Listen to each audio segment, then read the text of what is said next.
Comencemos hablando en la primera parte de el justo por la fe vivirá. En realidad esta es una expresión del profeta Habacuc. Él es que dijo por primera vez, el justo por la fe vivirá. Pablo en la epístola a los Hebreos simplemente está tomando una expresión pronunciada por Habacuc en el Nuevo Testamento. ¿Qué cosa es fe? Fe tiene un sinónimo que nos aclara el concepto. Fe es confianza. Cuando tú dices, yo tengo fe, estás diciendo, yo confío. Yo tengo fe en Dios, yo confío en Dios. Yo tengo fe en mi Padre, yo confío en mi Padre. Porque fe es confianza. Ahora, tú sabes que no puedes confiar en una persona que no conoces. Para confiar en una persona, hay que conocerla. Y para conocer a esa persona, hay que convivir con esa persona. Y convivir no es mirarla un día u otro día. Es vivir junto a ella. Es caminar, es hacer las cosas. Es convivir con esa persona. Entonces, a medida que convives con una persona, la vas conociendo. Y si la conoces bien, llegas a la conclusión de que puedes confiar en esa persona. En otras palabras, querido, si tú no convives diariamente con Jesús, ¿y cómo se convive con Jesús? 3 maneras prácticas. Estudiando la Biblia todos los días, conversando con Él en todo momento y en toda circunstancia, y buscando una persona y trayéndola a Jesús. Cuando tú implementas esas 3 disciplinas en tu vida espiritual, estás conviviendo con Jesús. Y entonces cada día lo conoces más y más y más y puedes confiar en el Señor Jesucristo. Permítame leer un texto bíblico. Hebreos capítulo 10, versículos 35 al 39. Es un poquito largo, pero lo voy a ir leyendo y comentando. Por lo tanto, no pierdan la confianza. ¿Por qué dice por lo tanto? Esa expresión por lo tanto, ¿qué quiere decir? En resumen, resumiendo, ya que he dicho todo lo que he dicho hasta aquí, concluyendo, en fin, inclusive porque Pablo ya está llegando al capítulo 11, ya está terminando la epístola a los Hebreos. Entonces, cuando dice por lo tanto, se refiere a todo lo que ha hablado en los primeros 10 capítulos. O sea, porque Jesucristo es el propio Dios que vino a este mundo, porque Jesucristo asumió nuestra culpa, porque Jesucristo murió, porque Jesucristo resucitó, porque Jesucristo subió al cielo y ahora está intercediendo por nosotros. Por todo eso, vamos al texto de nuevo. Por lo tanto, no pierdan la confianza. Recuérdate que la palabra fe es sinónimo de confianza. Por lo tanto, no pierdan la fe en realidad. Pero en la versión que estoy leyendo la versión Reina Valera contemporánea. Por lo tanto, no pierdan la confianza que lleva consigo una recompensa. Lo que ustedes necesitan es tener paciencia. Interesante. La confianza, la fe, produce paciencia para soportar los embates de la vida, paciencia para esperar en Dios cuando las cosas no salen como quisieras que salgan. Sigo leyendo. Lo que ustedes necesitan es tener paciencia para que una vez que hayan hecho la voluntad de Dios, reciban lo que Él ha prometido darnos. Ahora viene la pregunta, ¿y en qué consiste hacer la voluntad de Dios? Dice, van a recibir la recompensa una vez que hayan hecho la voluntad de Dios. Al pensar en esto, inmediatamente comenzamos a pensar en los deberes de la vida cristiana, pero no es así. La primera voluntad de Dios es que tú confíes en Él, que tú creas lo que Jesús ha hecho por ti en la cruz del Calvario. El resultado de esa confianza, de esa seguridad, será una vida llena de frutos del Espíritu Santo. Sigo leyendo el texto. Una vez que hayan hecho la voluntad de Dios, reciban lo que Él ha prometido darnos. Porque dentro de muy poco tiempo El que ha de venir, vendrá y no tardará. Pero el justo vivirá por la fe. Aquí Pablo está citando a Habacuc. Y cuando dice el que ha de venir, se está refiriendo al Señor Jesucristo en su segunda venida. Habacuc, cuando mencionó estas palabras, estaba hablando de la primera venida de Cristo, porque el pueblo de Israel estaba sufriendo y la gran esperanza era la llegada del Mesías. Pero pues el Mesías llegó y ellos no lo recibieron. Ahora Pablo está tomando las palabras de Habacuc y aplicándolas para nosotros hoy. Y dice que debemos tener paciencia. Sigo leyendo el texto. Porque dentro de muy poco, el que ha de venir, Jesús, vendrá y no tardará. Pero el justo vivirá por la fe. O sea, mientras Jesús no venga, tenemos que aprender a vivir confiando en Dios. Confiando. La palabra confianza es clave. Sigo leyendo. Y si se vuelve atrás, no será de mi agrado. Si se vuelve ¿quién? La persona que acepta a Jesucristo y que no tiene paciencia, no tiene confianza. Si se vuelve atrás, no será de mi agrado. Pero nosotros, dice Pablo a los hebreos, no somos de los que se vuelven atrás y se pierden, sino de los que tienen fe y salvan su alma. Oh querido, en la medida en que convivas con Jesús, vas a tener más fe, más confianza. Y en la medida que confíes, a través de las dificultades y de los dolores, de las barreras, de los obstáculos, porque la vida cristiana está llena de obstáculos, pero tú vas a ser un vencedor. Vamos a la segunda parte del estudio de esta semana bajo el subtítulo de Por fe, Abraham. Ya te dije que el capítulo 11 de Hebreos trae una galería, un desfile de personajes bíblicos, hombres y mujeres de fe, hombres y mujeres que aprendieron a confiar en Dios en medio de las circunstancias más adversas. Uno de esos personajes es Abraham. Y el hecho de fe de Abraham que se menciona es el hecho de que él sacrificó o estuvo dispuesto a sacrificar a su propio hijo. ¿Por qué? Simplemente porque Abraham le había entregado la vida a Dios y estaba dispuesto a obedecerle, aunque no entendiera las órdenes divinas. ¿Sabes que uno de los errores nuestros es que a veces queremos entender todo para obedecer? No, querido. Hay cosas que no tenemos que entender, simplemente obedecer. Vamos a decir que tu hijito está jugando en la línea del tren. Y tú le dices, hijito, salta, salta, porque el tren aparece de repente. Hijito, salta. Y él se para y también, ¿pero por qué, papá? Salta, hijito, pero explícame la razón, papito. El tren lo va a atropellar. Entonces nosotros somos como esos niños delante de Dios. Debemos obedecer las órdenes, pero no queremos entender todo. Ahora, no es que Dios nos ha dicho que debemos ser seres irracionales, que crean todo lo que leen en la palabra de Dios. No. Tienes tiempo para reflexionar, mucho tiempo para reflexionar. Por eso toma un texto de la Biblia, analiza, piensa, medita, llega a tu conclusión. Pero debemos estar siempre dispuestos a obedecer. Y Abraham estuvo. Su vida fue una vida de obediencia. ¿Hubo errores en su vida? Claro que los hubo. ¿Hubo fallas en su vida? Claro. ¿Hubo momentos en que su fe faltó? Claro que sí.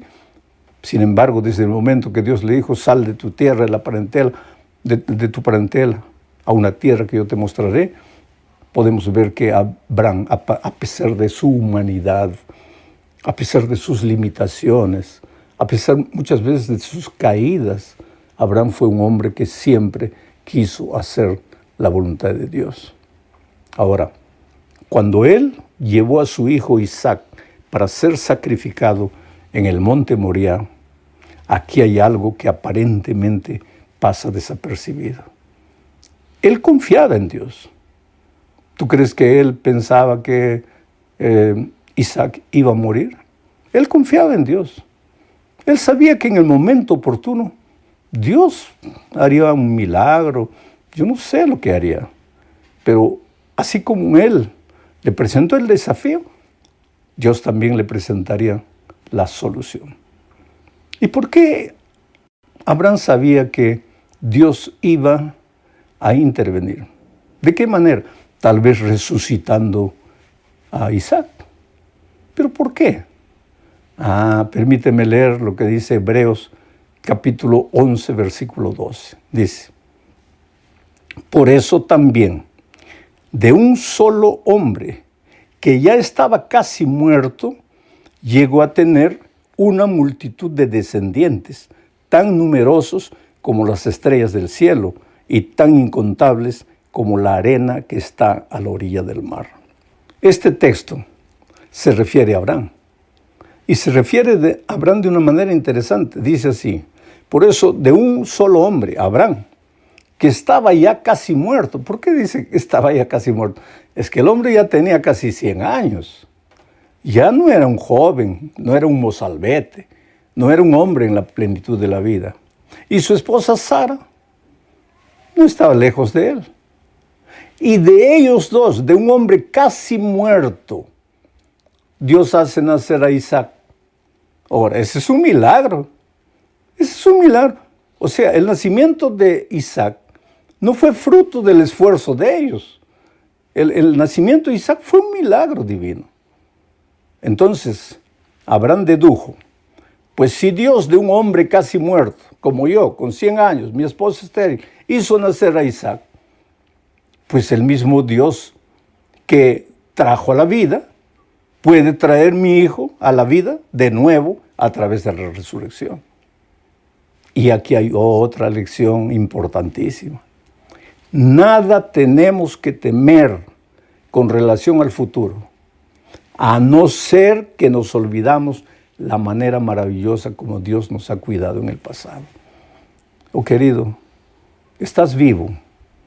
Recuerda un poco dónde naciste, quién eras, cómo Dios te condujo a lo largo de los años. Puedes decir, no, pero yo fui maltratado, yo fui olvidado por mis padres.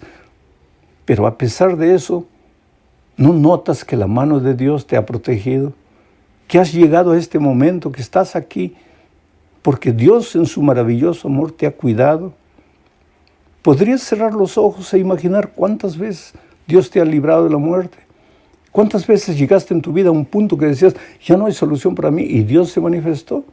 Entonces, cuando mires al futuro y tengas miedo por alguna dificultad que venga, recuérdate del pasado, de la manera como Dios te cuidó en el pasado. Bueno, vamos a la tercera parte de este estudio y en esta oportunidad vamos a hablar de otro personaje bíblico interesante llamado Moisés. El subtítulo de esta tercera parte es Moisés, creer en el invisible. Moisés aparece en la lista de estos hombres de fe del capítulo 11 de Hebreos. Y él aparece por un simple hecho, porque por la fe, por la confianza en Dios, renunció a ser llamado hijo de la hija de Faraón.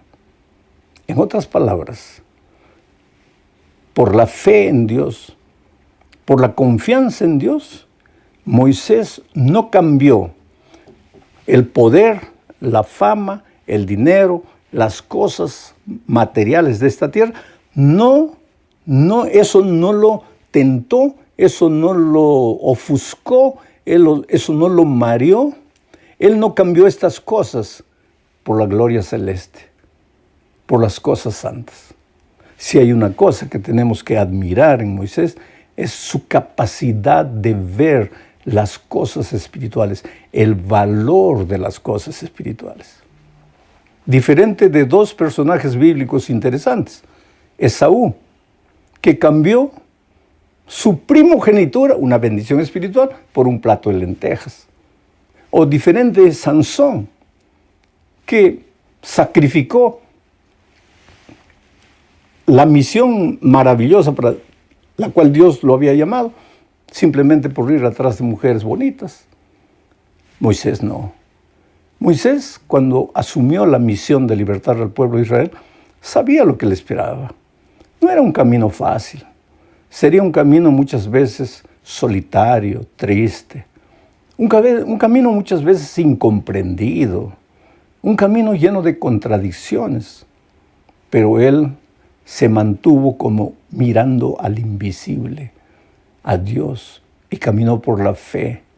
Y por eso ahora su nombre está registrado en la galería de los vencedores.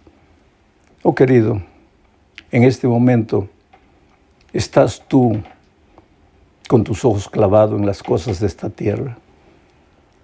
Has perdido el foco, la visión celestial.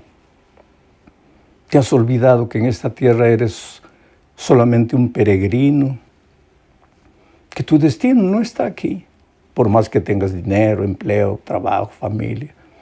Tu destino no es este. Tu destino está en el cielo. Confía en Dios.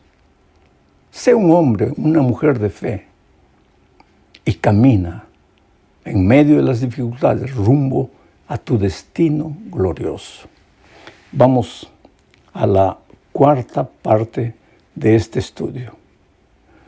En esta cuarta parte vamos a ver la historia de Rahab. Es interesante, querido, porque en la lista de los personajes de fe del capítulo 11 de Hebreos, Rahab es la 10ª. Los 9 anteriores son hombres extraordinarios de fe, una vida de inspiración, una vida justa, una vida que es un ejemplo para nosotros. Pero la 10ª es Rahab. Y esto es extraño desde el punto de vista humano, porque en una lista de solo hombres hasta el punto 10 aparece Rahab, una mujer. Y no es una mujer ilustre, no es una mujer de fe, en el sentido de que vivió una vida digna, de inspiración para otros. No. Se trataba de una prostituta, de una ramera que vivía en Jericó. Y no era miembro del pueblo de Israel. Era una mujer cananea. Y sin embargo aparece en la lista de los hombres de fe. Esto es inspirador, porque quiere decir que para Dios no hay sexo, no hay color de piel, no hay idioma, no hay país, no hay región. Cuando tú le entregas la vida a Cristo, todas las fronteras desaparecen, todas las banderas desaparecen. Ahora pasas a ser de Cristo, a formar parte del cuerpo de Cristo, que es su iglesia. Rahab. ¿Sabes qué es lo que impresiona de Rahab? El hecho de que ella creyó sin nunca haber visto nada. O sea, creyó, pero no tenía cosas para tocar, diferente del pueblo de Israel. Rahab no vio la maravilla de cómo se abrió el Mar Rojo, no la vio, no vio. No vio el milagro del maná cayendo del cielo. No vio el agua brotando de la roca. No vio la columna de fuego, la nube que acompañaba al pueblo de Israel. Rahab no vio nada y sin embargo creyó. Ahora, querido, tú y yo, ¿vimos el mar abriéndose? No. ¿Vimos en alguna oportunidad el maná cayendo? No. Pero podemos creer. Y los hebreos en el tiempo de Pablo también podían creer. Por eso Pablo les escribe a los hebreos mencionando el caso de Rahab y mencionando cómo ella fue capaz de creer aún sin ver. Bienaventurados los que creen sin ver. Pero muchas veces Dios a nosotros nos da evidencias de su amor. Vuelvo a repetir, yo todavía estoy en proceso de recuperación, haciendo ejercicios todos los días para que mis pulmones respiren normalmente. Yo he visto la mano de Dios Todopoderoso. Pero si Dios no hiciera las cosas conforme nosotros los seres humanos esperamos, ¿Dios existiría? ¿Seguiría siendo el mismo Dios? Eso es lo que necesitamos entender. Que cuando decimos Dios me ama y Dios me responde, no es necesariamente porque Él tenga que hacer lo que nosotros queremos, lo que nosotros pedimos, de la manera como estamos pidiendo. Dios es soberano. Dios nunca se equivoca. Tú a veces puedes estar llorando y triste pensando que Dios no te entiende, como aquel niño que quería colocar el dedo menino en el tomacorriente, y pues se podría electrocutar. Y el padre le dice, no, hijito. Pero en su cabecita de niño de 2 años, ese buraquito del tomacorriente pues le parecía atractivo. Y él quería colocar el dedito. Y cuando el padre le dice, hijo, no, en esa cabecita pequeñita, él seguramente piensa, mi padre es malo, mi padre no me entiende, mi padre no me comprende. ¿Y cuántas veces nosotros, cuando Dios no hace las cosas como queremos, pensamos que Él no nos comprende, que Él no nos oye, que Él nos ha abandonado? No es así, hijo. Dios te ama mucho y hasta cuando hace las cosas contrarias a tu voluntad, te está dando la más grande expresión de amor que en el momento tú no entiendes. No desanimes. Ama al Señor con todo tu corazón, confía en Él. Deja que Él guíe tu vida. Rahab es un ejemplo de la mujer que sin haber visto nada, creyó. Y porque creyó, al que cree todo es posible. Y el justo por la fe vivirá, porque creyó, porque confió. Y entonces Rahab aparece en la galería de los vencedores. Bueno, llegamos al fin de este estudio bajo el 5º subtítulo, Jesús, el autor y el consumador de nuestra fe. Permíteme leer Hebreos capítulo 12, versículos 1 al 3. Voy a ir leyendo y comentando. Dice así: por lo tanto, también nosotros, que tenemos tan grande nube de testigos a nuestro alrededor. Me gusta esta expresión. Nosotros que tenemos una nube de testigos, no dice una nube, dice tan grande nube de testigos a nuestro alrededor. ¿Quiénes son esos testigos? En primer lugar, Dios, el Señor Jesucristo, el Espíritu Santo. En segundo lugar, seres angelicales, seres de otros mundos, de otros planetas que no han caído en el pecado. Y en tercer lugar, hay gente en este mundo que nos está mirando. Nosotros no vivimos para nosotros. Pablo dice, nadie vive para sí, nadie muere para sí. Querramos o no querramos, nuestra manera de vivir afecta a otras personas.